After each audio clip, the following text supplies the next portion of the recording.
Dito sa Imus, particularly, dito sa Malagasang area kung saan mabibisita natin ang Villa Emilia Farm, may sikat na sikat silang menudo.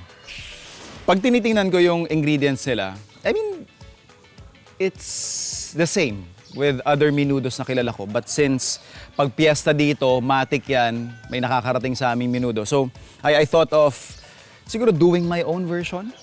So, nagawa tayo ng menudong Imus. One thing I like about yung mga pangpiyastahan na pagkain is yung technique na pagmamarinate overnight. So we have here our cube na pork. Lalagay lang natin yan dyan. So we're using kasim. Pero kung gusto niyo ng mas balanse yung taba at saka yung meat ratio, pwede rin kayong gumamit ng pork belly or pigi rin kung gusto niyo. So sineseparate lang natin yung fatty na mga cuts kasi i-render natin yung mantika niyan. And then yung ating mga panimpla, our soy sauce. Para lang din mas matamis yung version natin na to.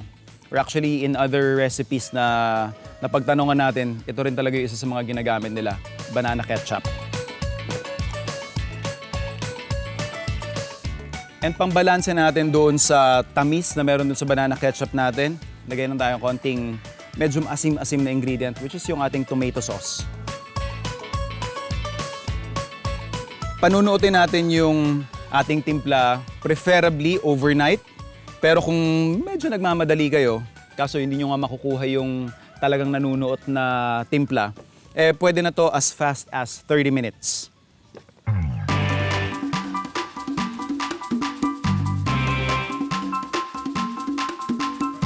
So almost 2 hours na nating binababad yung ating karne.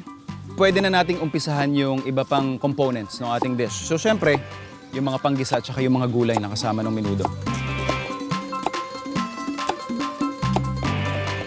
So okay na tayo dun sa ating mga panggisa at saka yung ating gulay.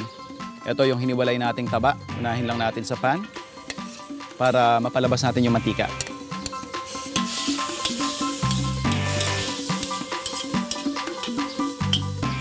Kikita natin lumabas na yung mantika. May mga fonts na rin tayo. So what I'm going to do is deglaze lang natin to ng konting water.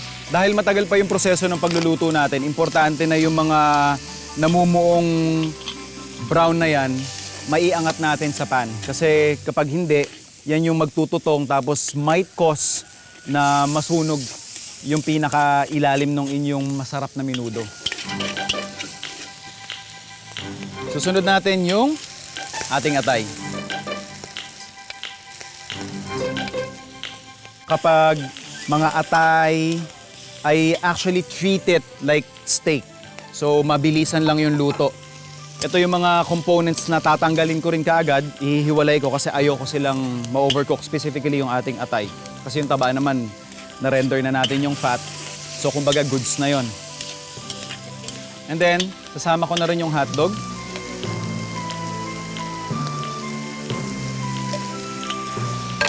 We will set this aside kasi mamaya pa natin sila ibabalik pag tatapusin na natin yung dish. So same pan, may mga fonts lang na naiwan, dedeglaze ko lang ulit yan.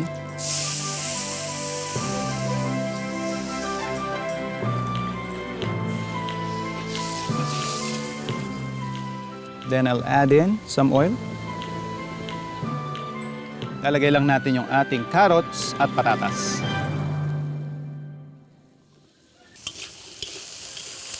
Alright, so lulutuin lang natin yung ating carrots at patatas maybe halfway done. And then after nyan, isasama natin doon sa unang batch ng parang pinaka-garnish na rin na ginawa natin kanina. So once nakita na natin na nakapag-absorb na siya ng magandang amount ng flavor, we can set this aside. Habang hinihintay nating manuot ang sarap ng marinade sa karne, mag-ikot-ikot muna tayo sa farm at alamin ang konsepto nito. Kanina pa ako humihingi ng pasensya kasi taga-Imus ako. Oo nga eh. Oo. Pero hindi ko alam na may ganito kalawak na isang haven, kumbaga, na pwede kong dalhin yung aking anak at maka-experience ng farm life, ika nga. Ano po ba yung talagang vision ninyo in terms of experience na gusto nyong ibigay sa mga bumibisita sa Villa Emilia? Bali, actually, nag-start ito nung time pa ng father ko, nung governor pa siya. Okay. So, Matagal na pala matagal na talaga. to. Pero dati kasi parang ano lamang ito, no, yung parang venue lang kung saan nag-entertain siya ng mga bisita niya. Okay. So, nung nawala ang father ko during ng pandemic, tapos hindi nakakalabas ngayon yung mga bata. Totoo. Yeah. Okay. Sabi ko, i-develop ko yung portion para lamang sa family. Okay. Okay. Kaya ang initial na concept ko, parang ano siya, parang farmhouse. Opo. Tapos pwede mag-camping. So pag nakita mo yung setup namin, lahat ng kailangan mo for camping, pupunta ka lamang dito, ma-avail mo na lahat. provided nyo na rin Yes, po ito. provided lahat yan. Pati Oh, yung that's cooking, pati yung tent, pati yung mga canopy, yung mga chairs, everything. Oh, that's Oh, nice. so pag pumunta ka dito, parang yung glamping experience mo Opo. kumpleto na. May mga areas din po kayo dito for, sabi niyo po, farm animals. Yes, oo. I assume vegetables din. Kasi nga, ang concept kasi namin dito, parang agritourism, pero Yes. farm to table concept. So yung Perfect sa show natin, Oo sir. nga, kasi nga, yung mga tinatanim namin, ginagamit din namin yung mga produce doon sa aming luntian Restaurant. na restaurant. Yes. Oo. Going back sa mga bata, bilang tayo mga ama, I mean, the experience na makapitas sila ng... Yes. Makikilala nila unang-una ang okra na may puno pala ito, hindi pala ito nabibili lang sa grocery Yes. or sa palengke na pwede mo pala siyang pitasin. Diba? Actually, yung mga bata nga, nabibigla sila minsan na pag nahawakan nila yung mga vegetable kasi nakikita lang nila sa picture. Exactly. Ang maganda dito, sir, sa lugar ninyo, very Oo. accessible kasi it's Oo in nga. the heart of the city. Yes. The- Laging maano dito, ma-fresh yung yung Maaliwalas. hangin. Oo. Alright. So ito na yung totoong aksyon. Iluluto na natin yung binabad or minarinade natin na karne. Unahin natin yung ating sibuyas, bawang at celery.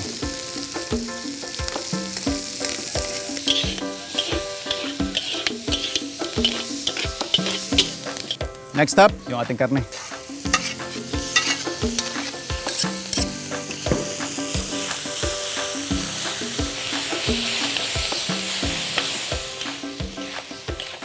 Lagyan na natin ng tubig or kung meron kayo nakatagong stock dyan, better. And then mas marami pang tomato sauce. And then, paminta of course. At para ma-rehydrate yung ating raisins, ilalagay ko na yung iba dito sa part na to.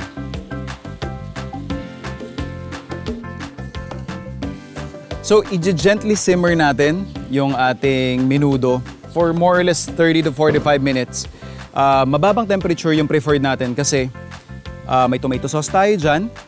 Tapos meron din tayo mga nag-caramelize na mga components. So, kailangan maalalayan natin yon para hindi masira yung lasa.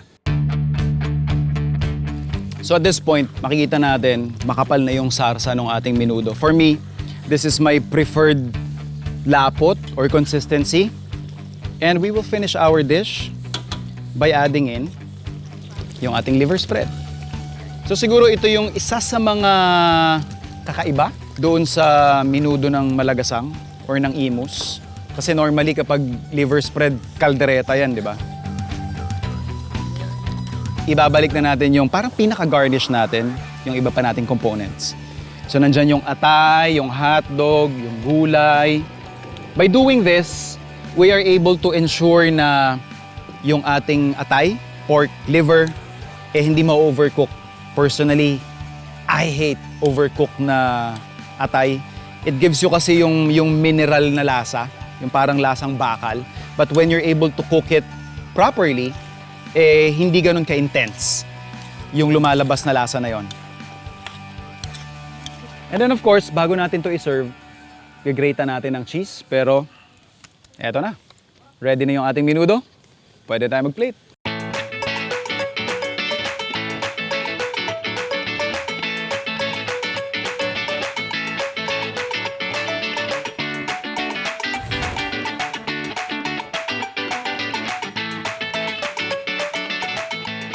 Ang totoo niyan, yung menudo na ganito, kaya sumikat ito, kasi hindi siya yung katulad ng ibang menudo na maraming sarsa. So okay. medyo parang tuyo siya, katulad ng ginawa mo. So tama naman itong Oo. kwangko. Okay, tama naman. Tapos, ang sabi sa akin ng mga matatanda, nung time daw na ginagawa nila ito, siguro mga isang buong araw nila niluluto. Sige, tikman na natin. Tikman natin, sir, ha? Oo. Kuwang-kuwa. Pwede na, sir. No. Mhm. Mm.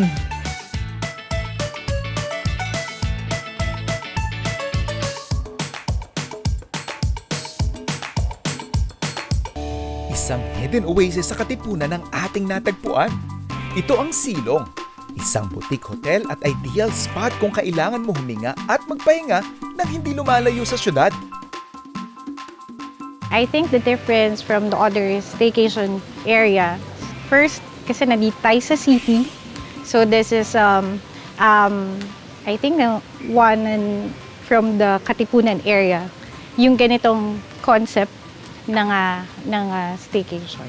Sa Silong po, meron po kaming events venue, meron po kaming accommodations, and also, dito po ay meron din kaming pool area. Ang pinaka-concept niya is perfect for the family. Silong Cafe, of course, from the Tagalog word na silong, we want to serve Filipino food naman siya, Filipino dishes. Silong Cafe is per reservations only. So, pwede silang kumontak sa amin via social media, via landline or our mobile.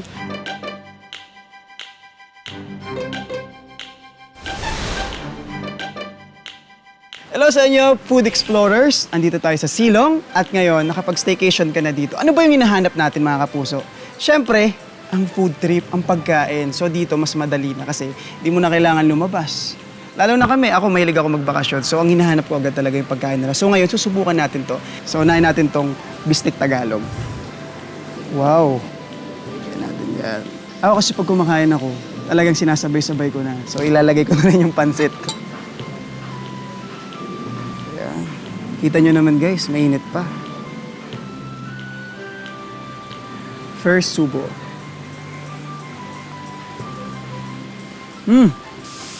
Sobrang creamy niyan. Yung sa pagkakalasa ko sa kanya, parang medyo lasa siya na barbecue. Tama lang na medyo maasim ng konti. Tapos yung lasa niya talaga is perfect with rice.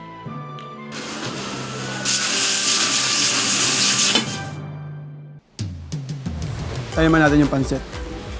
Sabayin natin ng kanin. Dami niya, no?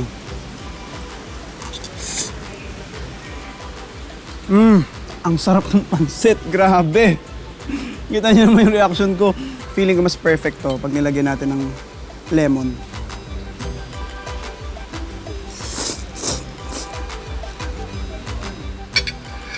Ang sarap. So ito na nga. Susubukan ko na yung longga kesa. Let's go! Ay wow, punong-puno yung loob niya guys. Yung longganisa nila is homemade nila. So talagang yung lasa nito is originally sa kanila kasi sila yung gumawa. So try na natin, let's go! Grabe, hindi talaga tinipid oh.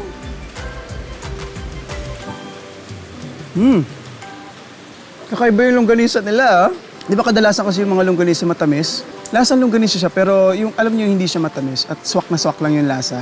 Tsaka naging perfect pa kasi meron siyang mga veggies sa loob. Sarap. At yung cheese, yun yung nagpa-perfect sa kanya. Kaya pala tinawag siya na longga kesa. Iilan pa lang to sa mga pagkain nila dito at marami pa kayo matatry. Ito pa lang, sobrang solid na. Kasi ako talaga, actually kami ni Sophie at ng mga friends ko, mahilig talaga kami magbakasyon. Maghanap kami ng mga staycation. And dahil na-try ko to ngayon, I promise, nababalik kami dito ni Sophie.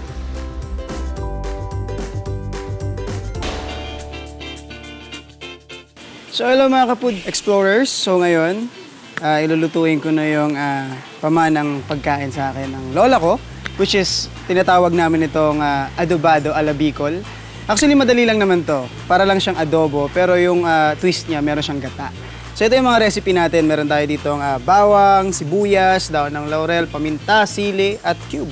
At meron tayong chicken. Gisahin muna natin tong sibuyas. Tingnan natin sa gitna.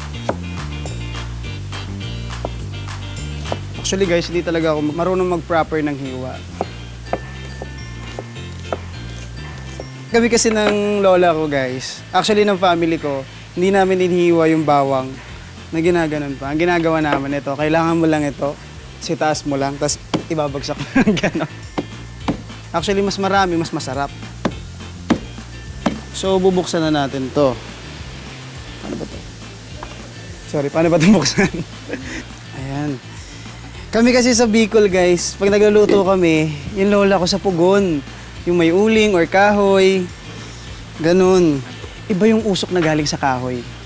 Iba yung sarap na nakukuha nun. Ewan ko, may something siya eh. Anything na niluto mo talaga sa pugon or sa kahoy or sa uling, may lasa na nabibigay sa kanya yun eh. So, yung iniwan natin na sibuyas at bawang, ilalagay na natin. Ayun. Yan pa lang, bango na, maamoy mo na talaga. Iba talaga yung sibuyas at bawang pag inano mo. Tapos ito, yung gagawin nyo dito, hintayin nyo lang siya medyo mag-light brown. Ayan, makikita nyo. Ayan, medyo nagba-brown na siya. Sa kanya na, ilalagay yung manok. Haluin nyo lang siya ng konti. Konting halo lang. Pero, ito note ko lang, pag mag-ano kayo ng chicken, make sure na tuyo na siya. Kasi yung chicken, pag niluto nyo siya, nagtutubig siya. Ganun yung chicken. So, pwede nyo siyang patuyuin sa tissue or bago nyo siya lutuin, patuyuin nyo na siya. Iba yung iba, pag nagluluto sila, inuuna muna kunwari yung toyo, yung ano. Pero yung lola ko, sabay-sabay na nilalagay na lahat. Bakit daw? Para mas masarap daw yung lasa, para nagko-combine na yung lasa. So ito, 5 tablespoon talaga to. Since, estimate ko na lang. Tansya-tansya na lang, kung tawagin ba. Para lang kayo nagluluto ng adobo. Di ba? Siyempre, hindi perfect yung toyo kung walang suka. Ayan. Tapos ilalagay na rin natin yung dahon ng laurel and paminta. Ito, pwede rin kayo dito maglagay ng ng asukal, nakadepende sa inyo. Kasi yung adobo naman talaga, nilalagay ng asukal. Pero ako kasi hindi na ako naglalagay ng sugar. So ngayon, dahil lalagay na natin yung paminta, lagyan naman natin ng dahon ng laurel. Sabi daw nila, gamitin mo lang to parang gano'n. Why? Ayan, okay na yan. Haluin nyo lang siya ng konti. Tapos ito, takpan nyo siya para maluto siya. Kasi pag hindi nyo siya tinakpan, matutunaw agad yung sauce niya. Yung goal natin is maluto muna yung manok bago natin tunawin yung sauce niya. Actually, yung nagpamana po sa akin ito is yung mga lolo ko at lola sa Bicol. Kasi kami sa province namin sa Bicol, lahat ng mga lolo't lola ko, marami akong lolo't lola, magkakapit bahay lang kami sa isang barangay, magkakadikit yung bahay namin. Pero yung mga lolo't lola ko, may kanya-kanya silang ibang style na pagluto nito. So yung ginawa ko ngayon is galing sa Lola Pina ko, ay Lola Pina, which is siya yung mama ng tatay ko. Nagluluto lagi yung lola ko ng adobo before. Sobrang favorite ko talaga yung adobo. Tapos sabi ng lola ko, bakit hindi natin subukan? Try mo yung adobado. Tapos wala pa akong idea kung ano yung adobado nun. Ano lang pala siya, adobo lang pala siya, pero yung twist niya, meron siyang gata. Mga ka-food explorers, grabe oh. Luto na siya, medyo nagba-brown na. Medyo hintayin lang natin na magmantika siya. Tapos ilalagay ko na yung gata. Pero mas ako kasi yung turo sa akin ng lola ko, mas masarap daw pag na-absorb na nung chicken yung sauce niya, pag natunaw na siya. Sa kasi maglalagay tayo ng bagong sauce, which is yung gata. Ilalagay na natin yung gata. So ito na yung magiging sauce niya. Yung sili kasi, depende kasi sa kakain. So ang ginagawa ng lola ko, hindi muna siya nihiwa-iwa, nilalagay siya ng buo. Para pag kumain ka, paglagay mo sa plate, nasa sayo na lang. So lagyan natin ng 3 kasi I love you. Yan, hintayin lang natin siya for mga 5 minutes lang to. Kasi medyo lulutuin lang natin yung gata. Nung time na bago ako mag-artista, hindi niya ako tinuruan kasi napapanood ko siya. Mahilig kasi ako manood pag nagluluto siya since sumasama ako sa kanya pag namamalengke. Naalala ko sa Tigao noon. Lagi ko kasi nakikita si Lola kasi laging ako yung tumutulong sa kanya magdala ng mga recipe. So habang napapanood ko siya, natututunan ko na siya. Ang sabi niya pala, matibay, maurag, masiram. Which is masarap. So ayan, luto na ang ating adobado ala Bicol.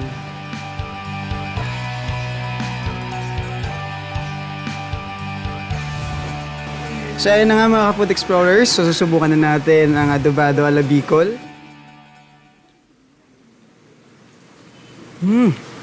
Ang galing nung nagluto, napakasarap. Ayan, gusto ko lang i-shoutout ang napakamapagmahal kong lola, Lola Pina. Maraming salamat sa pamana mo sa akin na putahe. At mahal na mahal kita. And syempre sa mga lolo't lola ko pa dyan, sa mga lolo ko, maraming salamat. Padaba ko kamong gabos.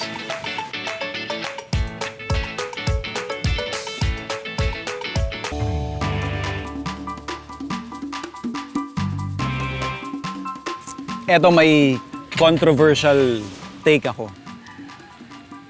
I'm sure marami magre-react. Pero, I will die on this hill. Longganisang Imus is one of the best longganisas in the country. There, I said it. We've done a lot of things with this priced ingredient mula dito sa Imus, Cavite. This time, gagawa na tayo ng simpleng sandwich. Para hindi magkaroon ng pagsabog or puputok yung pinaka-sausage, pinopoke lang natin ng tinidor. So meron tayong first batch dito. Lalagay lang natin sa hindi pa ganun kainit nating uling. We don't want to grill our sausages sa sobrang init na griller kasi yun nga, definitely ma-undercook. Tapos sayang yung flavor development na pwede mangyari pag inumpisahan natin ng malumanay pa lang yung temperature. So nakalatag na yung ating longganisa. Mamaya i-flip natin yan para mas pantay yung pagluluto. I-ready na natin yung isa pang component na magpapasarap doon sa ating longganisa sandwich. Yeah, this is one of those culinary techniques na madalas kong nilalagay sa repertoire ko. Sa mga bagay na ginagawa ko, siniserve ko. Kasi simple lang siya, yung ingredients or yung sangkap na kailangan para dito is sibuyas lang. So basically, ang technique ng caramelization, lalong-lalo na ng sibuyas, is just reducing or letting the vapor or the moisture evaporate hanggang sa matira yung natural sugars ng onions. So oil in, yung ating na-slice na sibuyas. So perfect na to. Ayan. Unti-unti na ring umaangat yung temperature. Yan, nagkakaroon na ng aksyon. Yung sizzle. At yung ating longganisa tinatawag na tayo. I-flip na daw natin siya. So ito na yung kulay na hinahanap natin. Pa-amber na yung kulay niya. Ibig sabihin nagka-caramelize na, tama yung prosesong ginagawa natin. Pero kung mapapansin din ninyo, hindi pantay-pantay yung kulay. Pero hindi magiging problema yan kasi may technique na ginagawa dyan para by the end of this process, pantay-pantay na yung kulay. What we can do is, water or kung may stock kayo, deglaze natin doon sa pan. And then basically, uulit-ulitin lang natin yung proseso na yan hanggang sa magpantay na yung kulay niya. Yung longganisa naman natin at this point, maganda na rin yung kanyang kulay. There. So kung mapapansin natin, yung gitnang part ng ating griller is nandun yung concentration ng init kasi nandun yung uling. So what we can do, para in a way, nire-rest din natin yung ating longganisa, itatabi natin dun sa offside or dun sa part na walang rektang uling. Habang kinakaramelize natin yung ating onions, mag-grill na rin tayo ng ating tinapay. Kuha na natin yung gusto nating itsura ng ating sibuyas. Yung ating Imus longganisa, luto na rin. Grilled na rin yung tinapay natin. Pwede na tayo mag-serve.